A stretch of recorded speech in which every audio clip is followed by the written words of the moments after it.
Eto na mga boss, kakapasok lang na balita. Grabe si Cayetano, nagulat sa korte. Kulong si Marcoleta. Inutusan na si Lacson Tulfo at Gatchalian, wag nang papapasukin sa Senado. Base sa impormasyong kumakalat ngayon sa social media, mismo si Senador Alan Peter Cayetano nang nagpakita na humingi na siya ng tulong sa Supreme Court matapos silang hindi payagang makapasok sa Blue Ribbon para ideklarang Senate President pa rin siya. Makukulong na kasi si Senador Rodante Marcoleta dahil ayaw na silang tulungan ng Korte Suprema, kaya ni-lockdown na ni Senador Lacson Tulfo Gatchalian ng Senado bago papadlakin ni Cayetano ang Senado ng Pilipinas. Kaya ito, sabay-sabay natin panoorin kung paano si Senador Alan Peter Cayetano grabe nagulat sa Korte Suprema. Kulong na si Senador Rodante Marcoleta, inutusan na si Senador Ping Lacson, Erwin Tulfo at Senate President With Gatchalian wag nang papapasukin sa Senado. Tara, panoorin natin to. Today, I want to talk about and inform you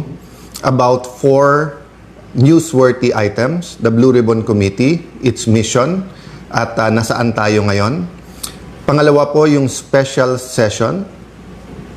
Pangatlo po, yung final ng petition ng grupo sa Supreme Court. At yung 4 po, yung kung naka-martial law na po ba sa Senado or yung Senate lockdown na kahit ayaw nilang tawagin na ito'y isang lockdown. Nagbigay lang ako notice na Thursday may Blue Ribbon Committee hearing sa Session Hall, biglang may threat na daw. Pero hindi ma-confirm ng ibang security forces. Pero bukas sa session, pwede nang ulit gamitin at pwede tayong lahat. Pero today and yesterday, bawal na ang mga senador may bisita. So hindi ba lockdown din yon? Paulit-ulit sila, bantayan daw ako, baka daw padlocking ko yung Senado. Basically, pinadlock na nila eh. 'Di ba? Na sila na nagde-determine sinong pwedeng pumasok o hindi. Simpleng kapitan, simpleng konsehal. Anytime pwede ka pumasok ng barangay hall. Of course, hindi pwedeng armado, hindi pwedeng 500 kayo papasok dyan. May security protocol. Ang dami namang kagalang-galang and I respect the PNP, lalo NCRPO, SAF. Yung mga nasa labas ng Senado, I think is NCRPO and SPD. Wala namang gulo eh. Kung may nagrarally, peaceful naman sila doon. Kung may konting gulo, naayos. Pero bakit gano'n na ang Senado? Because they're sending the message, huwag kayong lumaban sa amin. Pag lumaban kayo, kaso, kulong, hopefully walang patayan. But allow me to say all of this because we never know what the future, I have faith. I'm walking by faith, not by sight. I do believe ang mga witnesses may ilalabas pa tong lahat. But we have to tell you, di ba? One, we have to be persistent. Number 2, what we're fighting for is nothing less than the kind of government we want, the kind of Philippines we want, the environment that we want to have. Do you want a healthy environment where students can study, where Filipinos are healthy, when hindi na kailangan mag-abroad? Kaya po yan kung tanggalin natin yung massive corruption. Pero kung mangyayari po ngayon ay takot lang. So, tinatakot lahat. Okay? Pag lumabas yung masterminds, baka maging presidente si VP Sara. No? Nakailan laban na po tayo in the past. Ang panakot parati, sinong vice president? Or during martial law, tinanggal ang vice president. Pag tinanggal daw si FM senior, baka magkagulo. So, magulo na po. Magulo na, nagkakagulo na sa corruption. Hindi magulo sa kalye.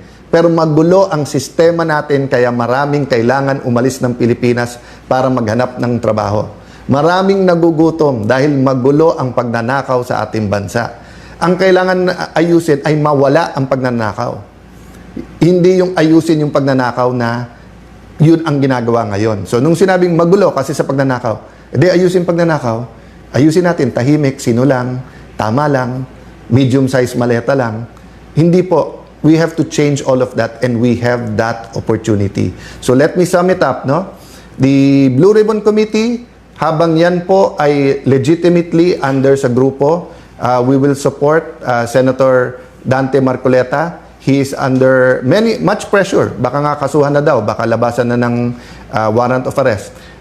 Hindi niya magamit yung session hall or and then yung coordination sa labas, napakahirap po. Witnesses, be strong, be steady in any way you can. Tell your story because you never know if you'll have the opportunity or not.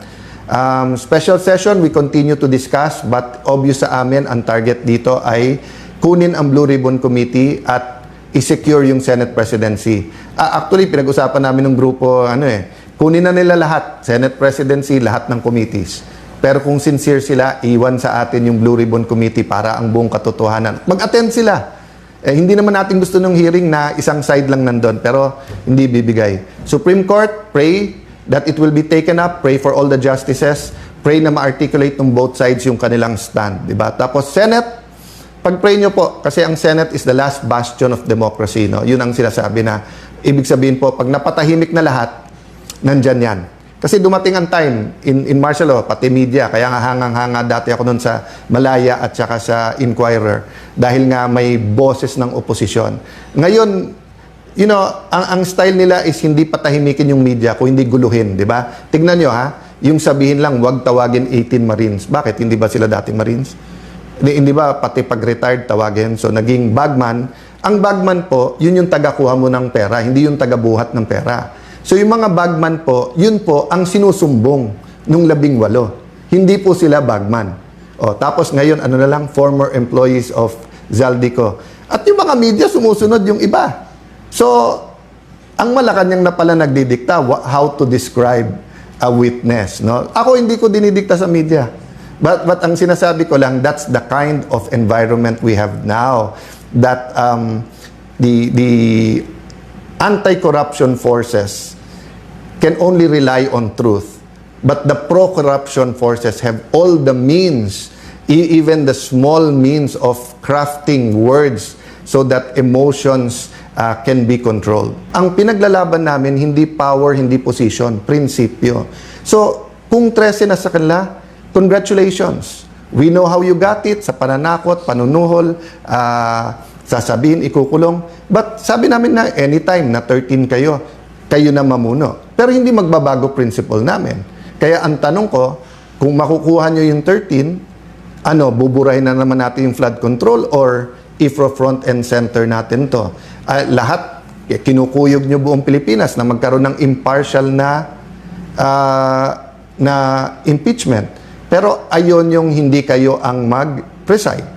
Ayaw nyo na ang numero ay 24. Binabago-bago nyo. Pinost ni Senator Win, tapos tinanggal. Tapos ngayon ay sinasabi ni Senator Win, hindi, talagang 1624. Tapos sinasabi ng ibang prosecutors, hindi. Supreme Court lang pwede magsabi. Whether yan ay congressmen and women prosecutors or yung private court. Ginugulo na po nila kasi kasunod yan chacha. From the start po, di ba, sabi namin, eyes on the ball. Control, chacha, pag whitewash nung para nga ma-extend yung term. Sana mali ako. Sana mali. Pero sa ginagawa, tignan niyo po sa Senate. Paulit-ulit siya, magtrabaho, walang drama. Pag upo pa lang nila, pinauwi. Ang problema po na manipulate, di ba? Kaya that's one reason na galit si Senator Lacson at kung ano-ano sinasabi. Because he has a reputation and I know for a fact that many times in his life, he fought for principles. Ang problema ngayon, naging mercenary na lang at kasama sa pagmamanipulate ng Blue Ribbon Committee para nga ilan lang ay turo pero yung mga tunay na mga mastermind, in fact, he went so far to say walang mastermind. But pakonti-konti, lumalabas na ngayon yung totoo at lalabas din po kung sino yung mga kasama niya na nagmanipulate po nito. Ganun din po, kaya galit na galit si Senator Erwin Tulfo at kung ano sinasabi kasi whether it's campaign donations, whether it's yung mga kontratista, maleta, parati siyang kasama sa pinapangalan, no?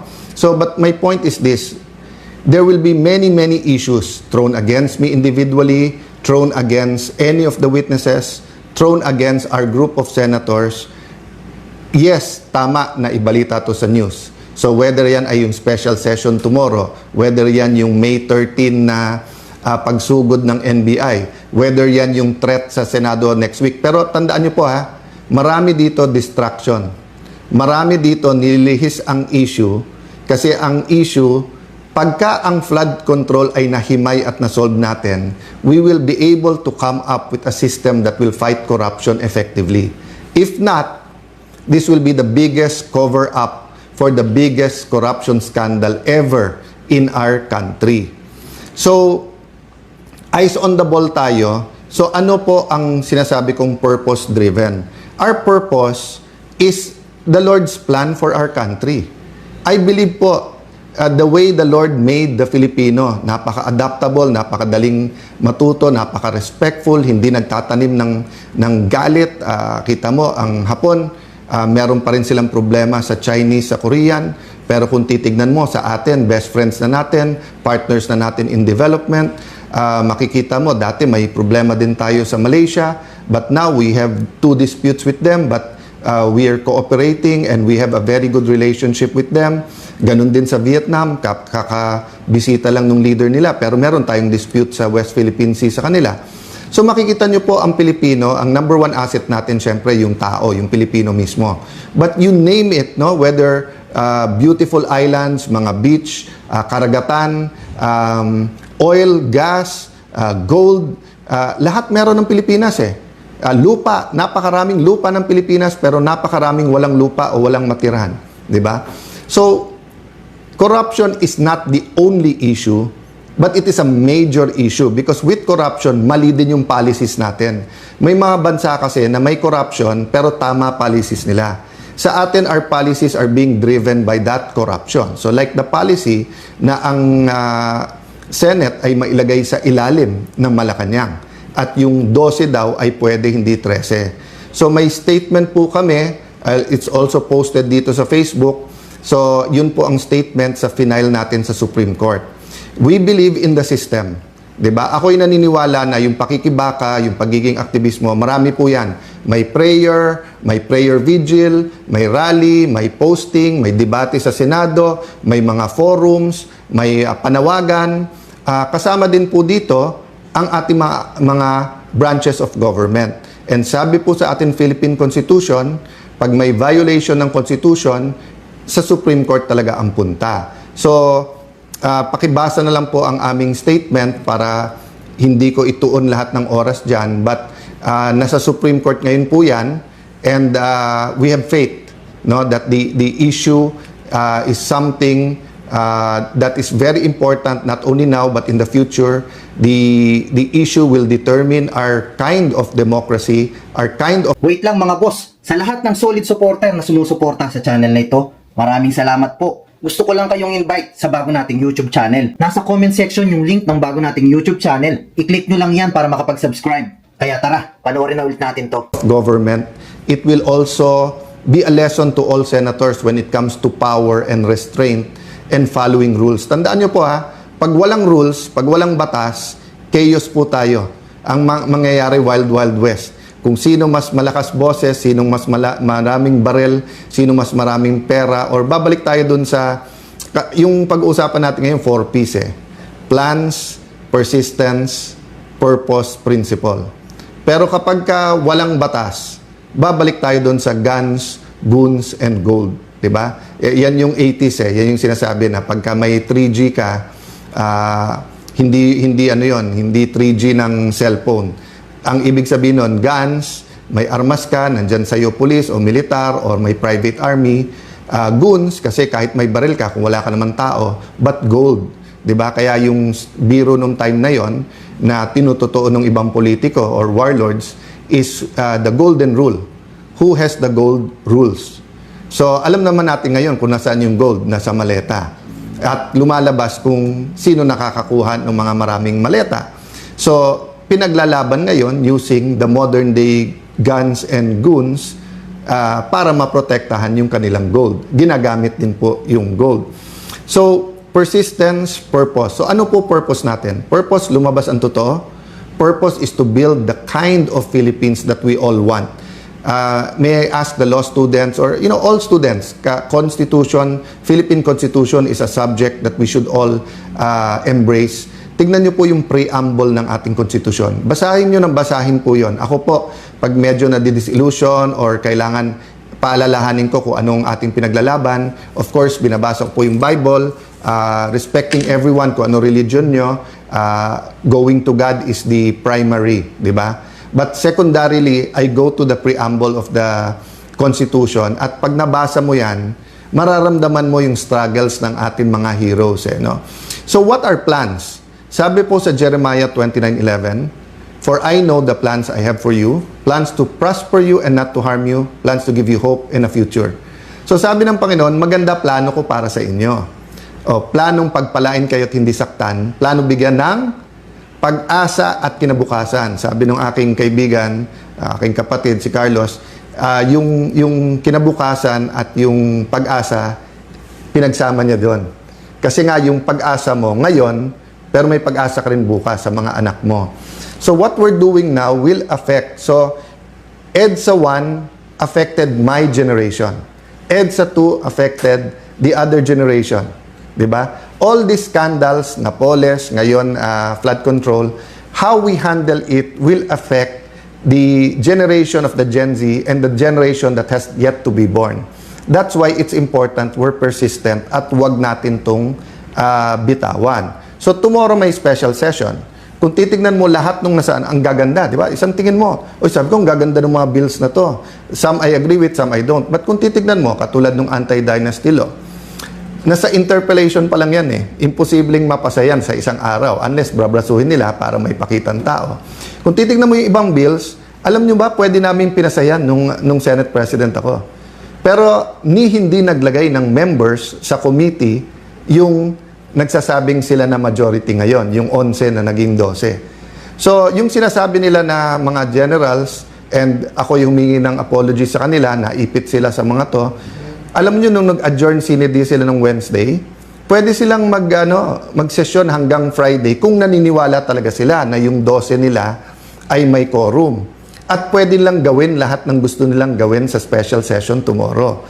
So yung mga nauna na nagbigay ng opinion na this is for leadership change, yan din nasa mind namin. So sa meeting ng grupo ng ating mga senador yesterday, yan ang dinidiscuss namin na lahat ginagawa, no? Pagsugod ng NBI, paghuli kay Bato, pag-walk out, yung napakaraming issue na binabato nila, magtrabaho, etc. But in the end, it's all about the flood control and who's guilty and how do we protect everyone, how do you protect the mastermind and how do you protect Malacanang. So we will not get to the Lord's plan. We will disagree on politics, but we all agree that God meant the Philippines to be a prosperous, powerful nation. Let me address myself to fellow Christians, no? Pasintabi sa aking mga kapatid na Muslim, no? Assalamualaikum sa mga kapatid na Muslim. For how many decades, centuries have we been claiming to be a Christian nation? Pero ano nababasa ng ibang mga bansa tungkol sa Pilipinas? Idolatry, immorality, corruption, di ba? So we have to change that. So dyan pupunta. How do we change that? Through our principles. So let me start po with a story in the Bible that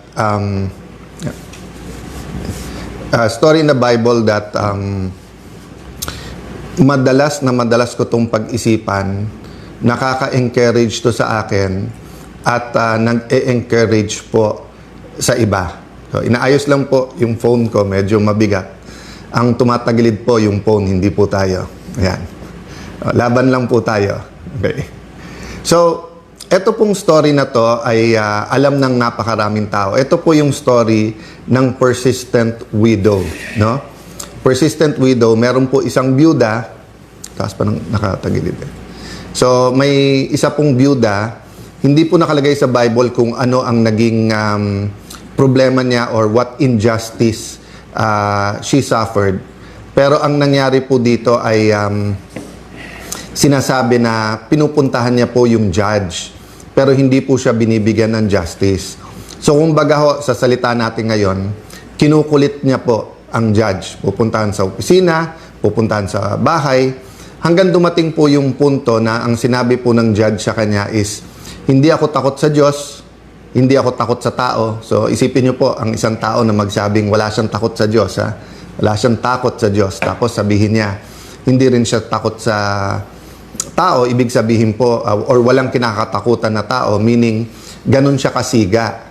Pero, bagaman ganun siya kasiga, ay pinakinggan niya po yung byuda, yung persistent widow, at tinanong niya, ano bang gusto mo? So sabi niya, hindi man siga man ako, wala akong kinakatakutan, pero sa kulit mo, ano bang gusto mo? At ang sabi po ng byuda, give me justice.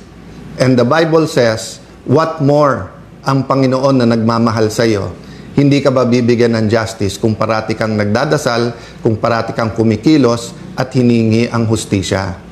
So, justice and social justice ang problema ng ating bansa. Ako'y naniniwala, katulad ng problema, ang sinisimulan po kasi ang hustisya o pagbigay ng hustisya sa katotohanan. Pag walang katotohanan, hindi dadating ang justice. Ganon din sa social justice po. If we will deny that many of our kababayans are suffering, if we deny na yung billion-billion or abot ng trilyon na ninakaw does not affect our economy, does not affect rural areas, does not affect Filipino families, does not affect children who are in danger of stunting. Pag dininay po natin lahat to, walang magiging justice.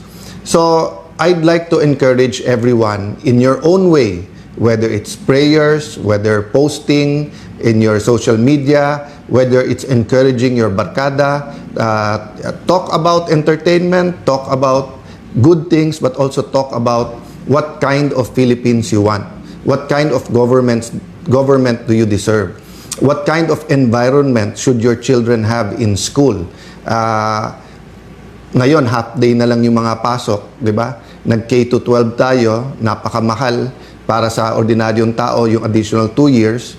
Pero nakikita sa mga study, half day lang po kasi. So, hindi rin po umaabot ng 12 years ang education ng ating mga anak. So, that's a different topic. But what I want to say is that, number one, we need persistence. So, persistence for what? For purpose. Purpose. Kailangan sa lahat, purpose-driven tayo. That's a reminder to me because this year, so 1992 po ako nagsimula sa gobyerno. So, 26 plus 8, 34 years. Many times in my career in public service, in my journey, I've been such an activist and really joined movements like we have now na magkaroon ng tunay na pagbabago. Many times naman, more intellectual ang laban, minsan sa kalye ang laban, minsan more debate. Kaya nga minsan parang sinasabi, mabait ka rin pala Alan, o kaya sinasabi na wala tayong inaaway ngayon. So, different times, different seasons, but I realize po na there are really seasons, there are really times na nasa crossroad ang bansa at pag hindi tayo kumilos, it will determine the future of the next generation. Para din po yung mga Hudyo or yung Israelis who were in the desert, 40 years instead of 2 weeks na paglalakbay. So will we, after EDSA 1, 1986, ngayon 2026, 40 years later, will we continue to wander in the desert or will we enter the promised land? For me, the promised land is a powerful, prosperous Filipino. The empowered Filipino, napakayaman ng ating bansa. Pero dahil talamak ang corruption, dahil mali ang mga public policies, iilan lang yung yumayaman. Hindi po completely true to say mahirap ang Pilipino. Hindi po. Karamihan ng Pilipino ay mahirap. Kaya nga may mahigit 10 milyon na kailangan pang umalis ng bansa para humanap lang ng trabaho, mabuhay ang pamilya. Pero meron pong iilan. Kung tutuusin, kung sabihin mong 1%, marami din yon, 1 million. But siguro may maybe 50 families that basically control everything. And I will not say that they're the problem, but I will say that we should have thousands, 100,000 or millions of families who semi-control our economy together. Hindi yung 50 o 100 lang at yung ekonomiya at politika magkadikit to. So problema, pagka naging corrupt yung isa, damay-damay na, sama-sama na, no? So we have to be persistent in fighting corruption, but there are times in history na meron pong talagang shaking, no? Ibig sabihin po, yung gulo o yung disruption, may kasama po itong dapat na repentance at revival, no? So hindi to ordinaryong parang, oy, may corruption dito sa isang ospital na to, palitan yung accountant, ayusin yung sistema. Oy, sa bidding ng ganito, medyo masama yung sistema, tanggalin na yung back na yan or ipakowe. Hindi po eh. We're talking about an environment and system of persistent corruption in our country. So nung nangyari yung flood control, tinanong natin sa ating sarili, dapat ba magbago to? That's why nagkaroon ng ICI, nagkaroon po ng Blue Ribbon Committee. So ito po ang inyong lingkod, si Kuya Alan. Hindi ko na sabihin senador, hindi ko na po sasabihin Senate President, whatever, kasi yung posisyon baliwala sa akin yon. Pero gusto ko pong maging kuya, kasi ang kuya po, pinoprotektahan yung mga kapatid. Ang kuya po, sinasandalan din ni tatay at ni nanay para tumulong din sa pamilya. Si kuya, pwede mong katukin kahit anong oras. So I draw inspiration also from my colleagues and allies in the 12. Marami pong pagsubok ang bawat isa, whether it's health issues, whether it's yung kaso, etc. So pag-pray nyo po kami. But yun nga po, let me affirm my faith in our system, in our constitution, in the Supreme Court, and first and foremost, no, in the God that I believe is alive. So again, we will update you. Please read the statement, and I think the petition should be made available usually after a few days. Pinopost yan ng Supreme Court. God bless you po. Ngayon, ikaw bilang Pilipino, ano ang masasabi mo at reaksyon sa balitang ito? Mag-iwan ka ng komento mo sa ibaba at ating pong babasahin isa-isa.